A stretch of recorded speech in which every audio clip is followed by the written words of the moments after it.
rather than think of people as volunteers, I prefer to think of them as being part of a community. Because volunteers, for me, it says that there's someone that's leading them. There's someone that's telling them that this is what we need to do. This is what's important. So you need to participate because it's for your own good. But as a community, we exist for the long term. It means that we have this bond that goes beyond project. It goes beyond an activity. All right, welcome back, everybody. Rich Brubaker, founder of Collective Responsibility, here today with another episode of the Mission Driven Podcast. Through this podcast, I'm speaking with mission-driven entrepreneurs, investors, academics, the ecosystem. For me, it's all about inspiring the next generation to move, not just from inspiration to action, but really from action to scale. And through this episode, I'm extremely honored to be joined by Myles Delfin, who's the founder of the Bike Scouts Project. The Bike Scouts Project is a Manila-based platform for social teamwork that makes true local resilience possible. And through his platform, he's been able to activate tens of thousands. It's a really fantastic platform, and he's been working really hard for the last 11 years to even figure out what the business model for taking a community to scale is.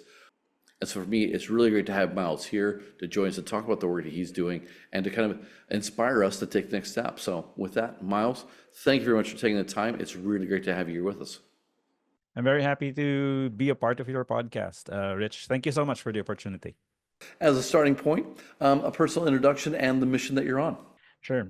So I'm Myles. I'm the founder of Bike Scouts and also Super Scout, which is the technology component of the Bike Scouts. I've been around for 11 years, but I've been doing like volunteer wilderness rescue, disaster response, I guess, for much, much longer than that.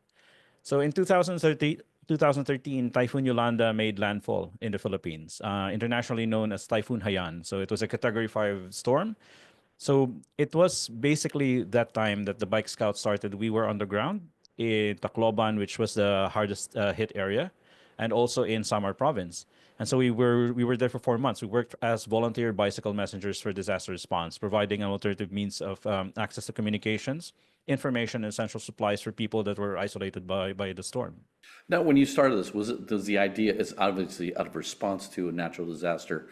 Did you kind of start this with the idea like we're going to help and then we're going to go away and go back to our normal lives? Or did you immediately go, okay, there's something here, there's something that I can bring together, a platform that's a much longer life that I want to build? That's actually a very, very good question because it's very central to the story of the Bike Scouts. So yes, when I started it, I was still working as a creative director in the advertising and design industry here in the Philippines. And I saw on the news that people were getting all of the basic help that people needed, food, shelter, medicine, and all the other things. But nobody was getting access to a way to reach out to their families. Even just to say that they were okay, that they were safe, and where they were staying, for example, in an evacuation camp. And in the Philippines, reaching out to your family, friends, and neighbors is a very big deal. We're very big in community. When Filipinos are unable to sort of like send word or hear from their families and friends, it greatly impacts our sense of hope and resilience. And so on that day, I was watching the news and I thought that, hey, I used to race mountain bikes. And what if I put together my creative problem solving skills and basically my cycling skills and my cycling friends as well, and turn that into something that could help people on the ground? Because one of the things that was mentioned repeatedly on the news was that there was no access to a lot of places because all of the bridges were destroyed, all of the roads were washed away. And so yeah, we basically just got in touch with. I started actually by posting on Facebook. It was just a couple of sentences asking friends that what if we use our bikes to help people, so on and so forth, on the ground affected by Typhoon Yolanda. And within a few hours, that very evening, I had 200 responses, and they all showed up for sort of like a briefing, I guess. Specialized Bicycles here in the Philippines, they offered their office space for us after hours, so that's where we did our very first meeting as Bike Scouts. And then within a few hours later, we were on a C-130 flight on the way to Ground Zero, and I guess the rest, as you can say, is history. Okay, so backing up a little bit, you want to donate some time, you want to participate in this, you see this need. Why didn't you just reach out to the disaster response teams that were already probably rushing in there, or other aid organizations? Like, why start something on your own? Why build a community of people who are going to participate in this and maybe compete for resources, or at least like we're going to divert away? Like, what made you think that I need to do something and it needs to be something separate and new from what's already happening? The main reason why I sort of like thought of doing this is because, again, all of the people that were affected by the disaster was getting all of the standard type of assistance, but nobody was getting access to information and communications. And I was actually getting a lot of messages from my friends from the provinces, from even from outside of the Philippines, asking me, "Hey Miles, do you know anybody on the ground? I haven't been in touch with my family, so on and so forth." So I was getting a lot of this a lot of these messages from friends and family. And finally, I just thought that this is something that's not being done. This is not something that's being taken care of, and it's an actual need. Because I don't know if it's the same thing for other people in other countries, but in the Philippines, whenever something bad happens, or even if somebody has a birthday, relatives abroad who work abroad, for example, they always send something back to friends and family. And it's the same thing when a disaster happens. Filipinos want to help each other. We have this local culture that we call Bayanihan, which is basically people in the community helping each other solve local challenges. It could be small things, it could be very big things, but basically that's where it came from. And so basically, I just wanted to give mobility to Bayanihan, to the Bayanihan culture of the Philippines, and bring that to ground zero. So that's what we did. So you had a really clear idea for how you could help and in the pain point. What were the first steps? Like what was next? What was the way that you kind of started this, and what was the initial response from there? I guess one of the things I need to mention is that I do have a background in wilderness and disaster response, and a lot of my friends also have the same experience and background. And we've been doing adventure racing, we've been doing a lot of like adventure sports. And so basically the initial batch of volunteers that we had came from that community. So we were very, very confident that we could handle the work because we actually used to do a lot of training with even with the local military here in here in the Philippines, like for navigation, for a lot of jungle survival, stuff like that, and even rescue. And so that was the kind of sort of like the starting point for me and for my other friends as well. What happened next? Because obviously you did the work around that typhoon that came in. There would have been a ramp down, but now you actually have a much larger platform. So what was the genesis from there? Yeah. So actually, during that time, back in 2013, one of the first companies that offered their help to us was Rappler, which is a news organization headed by Maria Ressa, who is the Nobel Prize winning journalist. So she offered the help of Rappler, her company, and back then Maria and even myself, we didn't actually know how we were going to collaborate because they're a news company and we're sort of like a ragtag group of volunteers. But then we figured out that we could use they figured out that we could use the the IP signal, satellite IP signal of their broadcast van. Turn that into data, and that's how we were able to access the internet back then, even when there was no internet service or mobile service on in ground zero. Through that, we were able to help a lot of people. We got requests for assistance, requests to look for missing people, or even deliver supplies to like specific places. And Rappler got the story out. So within a few days of the work that we were doing, we were sending them the videos and photos of what we were doing, and Rappler was did a really really great job of telling the story. We didn't know how to tell our story back then because we just wanted to be there and do stuff. And so Rappler did that for us. And they did a really, really fantastic job in doing that. So much that a lot of people, a lot of other Filipinos realized that, hey, we also need that in our own community because we also get affected, not to the scale of Typhoon Yolanda, but flooding, earthquake, landslides, everything. Even volcanic eruptions, it happens here in the Philippines on a regular basis. In fact, right now we have two volcanoes in danger of erupting. So yeah, over the past 11 years, people from all across the Philippines realized that hey, we need something like that, and we want to help. And a lot of them don't even know how to ride bicycles, but they said we want to be a part of this because we want something like that in our own community. And so basically, that's how Bike Scouts grew. And so what does it mean to be a bike scout? How many do you have, and how many areas of the country now are you, I guess, operating in? So we're around 100,000 plus all over the Philippines right now. Not all of them are active at the same time, of course. But the secret sauce basically about the bike sauce is that we started by tapping into cycling groups, cycling clubs, and also adventure groups because that's basically what's at the core of Bike Scouts anyway. So we started tapping into that, and each of these groups they have membership from 500 members to all the way up to 15,000, 25,000 members. And so that's why it's so easy for us to keep in touch and stay engaged. range of projects now. You mentioned that it started around the typhoon. Last year we had 7 typhoons in 6 weeks. Is everything natural disaster oriented, or now is it turning more into like small community needs, like an elderly woman needs some groceries delivered to her house or walked across the street? Like, what's the size, scope, spectrum of stuff that you're working on? We started out purely as sort of like disaster response. Back then, we didn't really, I didn't really have sort of like a central idea of what we wanted to be. We just wanted to help. So, but essentially, the work that we did back then, 11 years ago, was disaster response, basically using bicycles. But now, 2025, Bike Scouts basically just evolved by itself into kind of like a platform for social teamwork. And social teamwork is just basically a fancy word that I made up to describe Bayanihan, which is the local culture for people in communities helping each other. And because in the Philippines, we practice that every day. Like for example, if your motorcycle breaks down by the side of the road middle of the night, someone will come and offer to help you, or offer you a bed. One time we were riding from Manila, 1,000 kilometers from Manila to the provinces, and we were in the middle of a road, like a very dark highway, and then someone on a tricycle just happened to pass by and said, "It's too dark for you to be riding, so why don't you just stay with me and my family?" Complete strangers.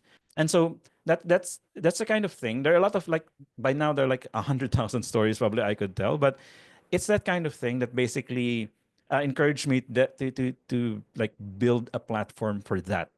What's the process for making sure that they are contributing positively, that even that you're retaining them, so that there's like this ongoing body of kind of support that builds upon itself versus just super cyclical, episodic, uncontrollable? Like, how do you manage the chaos of 100,000 random people willing to do good? This is going to sound very too idealistic probably, but from experience doing this for the past 11 years, I always start with the idea, and of course there are different kinds of people in the world, I know that, but I always start with the idea that people are inherently good, that if we give people the chance and the space and the network of support, they will do something that makes a difference in someone. It could even just be like saving a puppy by the side of the road. It could be helping a kid go to school or something.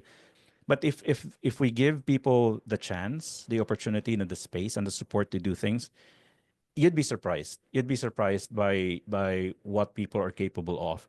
And yeah, so we start by doing that. And when people join the Bike Scouts, they see the stuff that the existing community members are doing, and they by themselves they decide that this is something different. This is something that we need, and so we have to protect this kind of culture. And so whenever someone, I guess you can say, steps off the line, the community themselves would remind each other that no, we don't do that kind of thing, but we can do this instead. So I hope that answers the question. Yeah, I'm idealistic as well, and I will say, to date, haven't had any major issues. We've had a couple, say missed expectations at times, but never any major issues, which is, that's great. People are inherently good. However, they're not always inherently effective, and they're not always inherently doing the thing that you want them to do. They want to do the thing that they think is required. So I'm curious, when you're onboarding a volunteer to the platform, are you giving them some kind of online training? Is that left for the local team members? Like, how do you make sure that they understand, like, okay, you're joining a community of individuals that are all kind of going in the same direction. And if you don't want to be here, that's fine. But we need you to, if you're going to join, be in this general direction. Here's the 3 rules to follow, or the 20 things that you need to pay attention to. Like, do you go that far with it, or do you just put something out there like, we need an old lady needs to cross the street, she needs to build a new house, who's ready to help, and then you just kind of take what comes? Yes, we do have training. So we have training from the local team, and but we also have like organized training that we specifically for like technical response, for communications, for other things. We organize that as much as we can with our limited resources. So we do that throughout the year. Right now, we're actually partnered with AirAsia Foundation for what we call resilience workshop. So this is an all-encompassing workshop for our teams and community members all over the Philippines, so that they can learn how to do things locally. The thing that's very different about the Bike Scouts is that we don't really set expectations. We don't really set kind of like a framework for how to do things. We always go with local context. So for example, if something needs to be done in let's say Bohol or Cebu or Negros or somewhere else, it's the local team that identifies the things that they want to do. And we always go by the idea that they will do it at their own pace and it will be effective based on how they want it to work. Not on the expectation of, like, for example, myself, which is I'm like 1,500 kilometers away from them. Like in the Philippine context, of course, in other parts of the world it might be different, but in the Philippine context, for some reason it always works better that way. And that taps into like the uniqueness of different cultures within communities, as well as just the passion of the people that want to give. Like, just get out the way. Let me do the work. I'm just here to help. We do things that way, that we sort of like let the local leadership, let the local team and community lead the way for us. Again, it's because they understand the local context of it better, and and in the end it becomes far more effective than if, for example, we were sitting in a room and we were coming up with all of these ideas that sound great on paper, and traditionally they do sound great, but they don't always work on the ground. Like, not just for disaster response, but even for community projects. A lot of times, it's the people on the ground, people in communities themselves, that because they've been experiencing a lot of these things forever, like all their lives. Like growing up, they've been seeing these problems, and now they have this chance to connect with others in their community and in the bigger community of the Bike Scouts, to do something about it. No. But did you think early on, did you debate whether it should be centralized or decentralized? And if you did, like, what were some of the considerations? Because you can grow faster if you're decentralized, but there's always a cost to it. So did you, like, was this like an active, intentional path, or was it just something that you found over time worked for you as the founder or the founding team member and was just like, hey, this makes it easier for me, so let's just go this way? Well, actually, one of the basis for this approach is that we have social media. In general, a lot of social platforms, they do work, they do connect people, but people don't really know why they're there. Aside from entertainment, aside from doing entertaining videos and stuff like that. And so I figure that if we can take what's already there, what's already working, what we know, something that we know already works, like social media, and just put purpose into that. And then for us over time, we realized that that's actually what people needed. That's actually what people want. That now they know that if I join this social platform, if I join this community, this is what they're doing. And so I don't have to. They don't expect me to do stuff to be. They don't expect me to do like energetic stuff so that I can be famous or something. I just need to join. Okay, so funding. What is the business model for this? Because actually, I mean, the benefit would be you don't have a lot of layers, you don't have a lot of management, you don't have a lot of overhead. People are doing all the work. You get to take credit for it as a brand, at least, or as a platform of a collective of people. But what's the business model for this? Because there must be some costs involved. You must have some ideas for how you can, leverage this and be able to buy more equipment, buy more whatever. Like, what's the business model right now, and what does it need to be as you're scaling? Like, are you looking for funding? Are you looking for a business model? Like, what's that process? Yeah. So I'm not sure, but I've been looking around, and I think Bike Scouts is one of the few, like, truly genuinely community driven platforms that has built its own technology. We've built our own AI enabled mobile app. It's a super app actually, and we're building our own mesh network so that we can provide resilient connectivity for people in the community. And then the last part is that power is also not as reliable here in the Philippines. So we're trying to, and there are a lot of other countries in, not just in Southeast Asia but all over the world, that have this very same problem. Yeah, so we've also built our own solar power kit that we can deploy to community, so that they have, number one, they have the app so that they can join the community. They have the mesh network so they have resilient connectivity, and they have a source of power so that they can power their participation in the community. And so going into the revenue part of this, again, it's a very long term plan, because one of the things that I did not want to do is to become yet another subscription thing for yet another product that people don't actually need. But I come from an advertising and design background, and I have a very, like, at least in my mind, I have a very deep understanding of how to engage with people and how to sort of like use what we learn from people and from what's happening in the world so that we can, achieve stuff. We can accomplish things even for business. So over time, the idea for the Bike South is that once we have that community, then we have basically my dream is to have the world's biggest sort of source of like understanding of ambient awareness for how people live in each of their own areas, so that we can learn more about resilience. And resilience sounds like something, again, it sounds like something that an idealist would be talking about, but actually not really, because over the past 11 years, I've seen how not just climate change, but even the pandemic, for example, how it greatly impacted business. If we can build this platform and have sort of like this ethical and this moral and and a way to give value to people, but at the same time get sort of like an understanding, an ambient awareness, again, I call it, of how people live and how people see resilience in their own areas.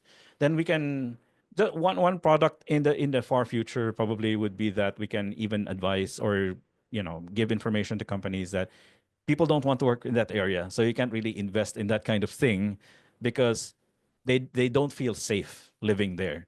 And all over the world, I think it's around 92 million is the number.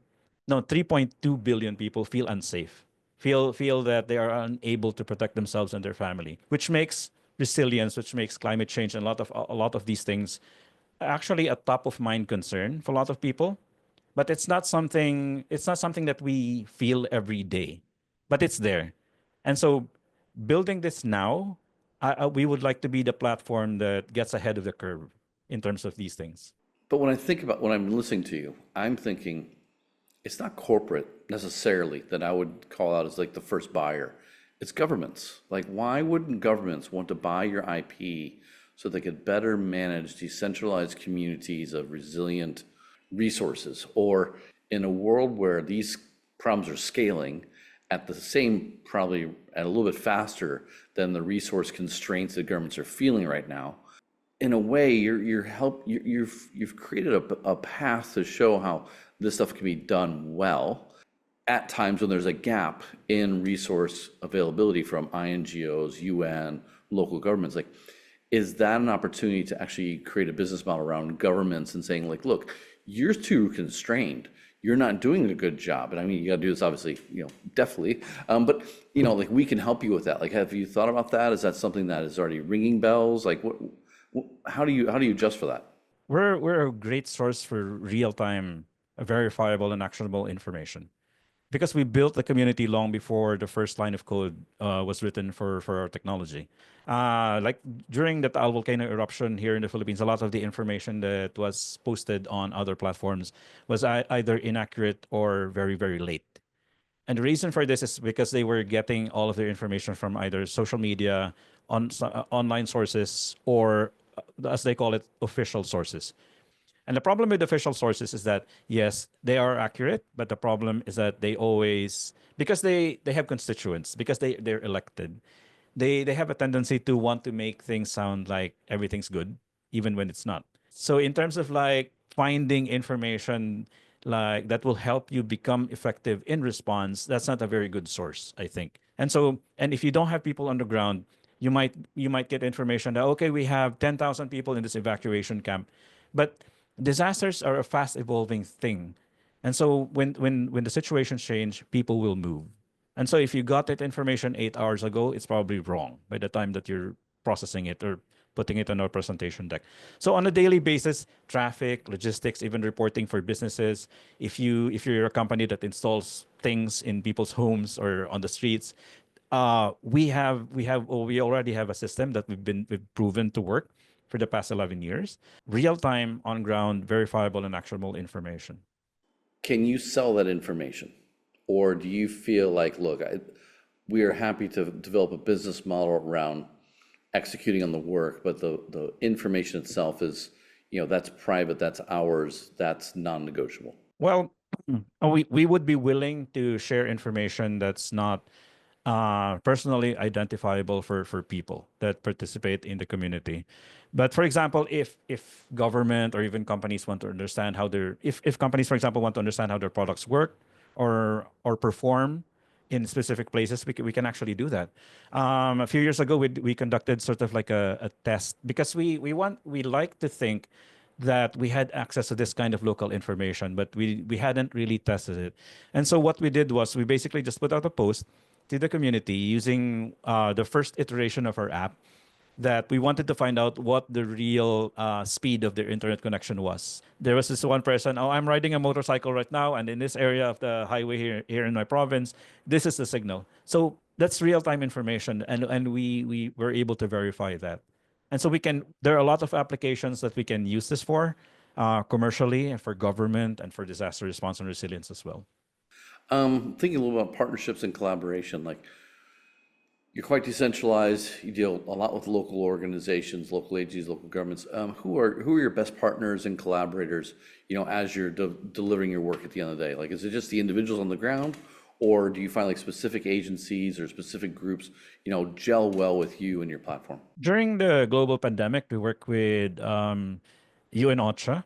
So the data that we collected in the communities where we are actually became a part of their report, which was called the Global Response Report, I think.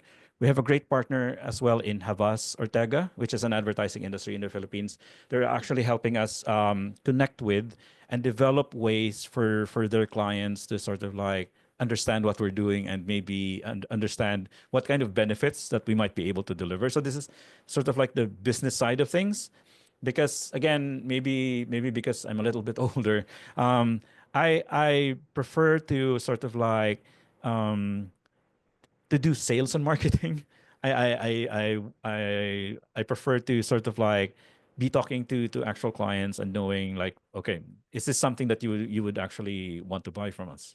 What about on the impact side of it, like at the community level? Who are the best partners and collaborators? Yeah. So aside from the ones that I've mentioned, by the way, we also work with Prudence Foundation. We work with the local government units. We have a lot of bike scouts who are already. They decided that they would run for office because they felt that they would be able to contribute more that way. And so that's why, for example, during the COVID pandemic, one of our teams in the Visayas region decided that they wanted to do like a province-wide adoption of bicycle mobility, and I think they set a record by passing the provincial ordinance in just 3 months. And the reason for this because a lot of the mayors, councilors, and governor's office and everything was connected to the bike scouts or were bike scouts members, so it made everything easier. Yeah, and then local organizations, cycling clubs, even mountaineering groups. Sometimes we do joint projects with them. Can you talk a little bit about the impact to the individual that you've noticed over those 11 years? Like, how does giving or how does volunteering or how does participating in a platform like this change a person? There are so many stories that I don't know where to start, but I'll give you two concrete examples. So right after Typhoon Yolanda, we hosted a group of British students from the international school here in Manila, and then they went with us.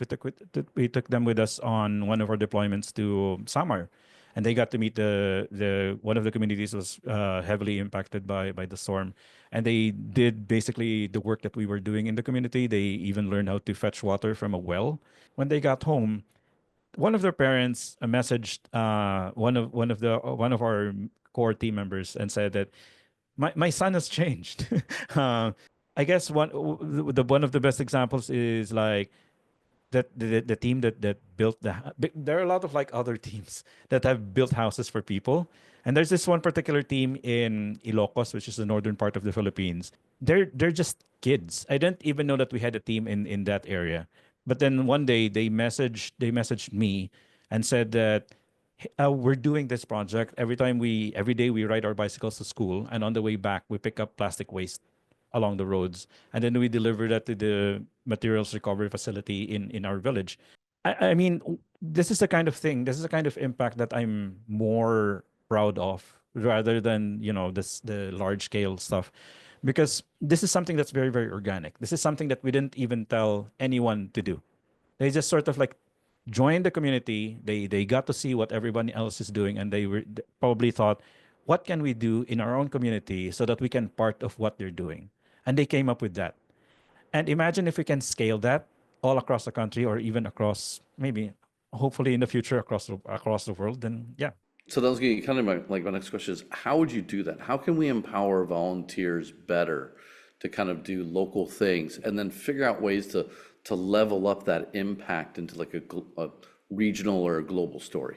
So me personally, rather than think of people as volunteers, I prefer to sort of like think of them as being part of a community. Because volunteers, for me at least, it says that there's someone that's leading them. There's someone that's telling them that this is what we need to do. This is what's important. So you need to participate because it's for your own good, so on and so forth. But as a community, we exist for the long term. It means that we have this bond that goes beyond sort of like a project. It goes beyond an activity. It goes on and on.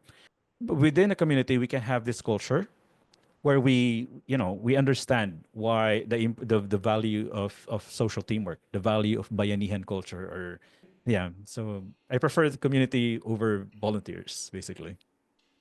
Oh, that's fair. I mean, I like it. I've always looked at volunteers as being kind of like the glue to a community. Yeah. Like, it doesn't have to have leadership. It just has to have a constant kind of momentum for helping each other. And it starts with like awareness and empathy that others need something, and you have the ability to deliver or participate, mitigate, solve that challenge, but not because you're necessarily better than, but just because at that specific time you have a capacity that aligns to a need. Yeah, I agree. Um, and so a lot of these things that we do as an organization or as a community, it inspires the individuals. And so by themselves, they pick it up and they start stuff on their own. And I think the most important thing is to just continue giving sort of like um, opportunities for people to be able to do this. Because individually, it's very difficult for people to do stuff on their own. They don't know where to start. They don't know where to get support. But as a community, there's a better chance for everyone to do something. So speaking of continuing, what's next, or what's the future for, for the platform? Where do you see yourself in 3, 5, 10 years from now? Like, what's the vision that you hope to achieve over the next 10 years of the organization? So we've been building the community for the past 11 years, and I think for me personally, I think we've done enough work in terms of like building the community and building the culture around it.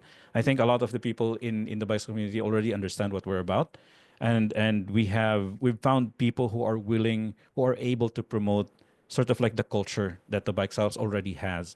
And so the next natural step is to really build the platform itself, because whether we like it or not, we live in a world where technology is the way for people to connect with each other.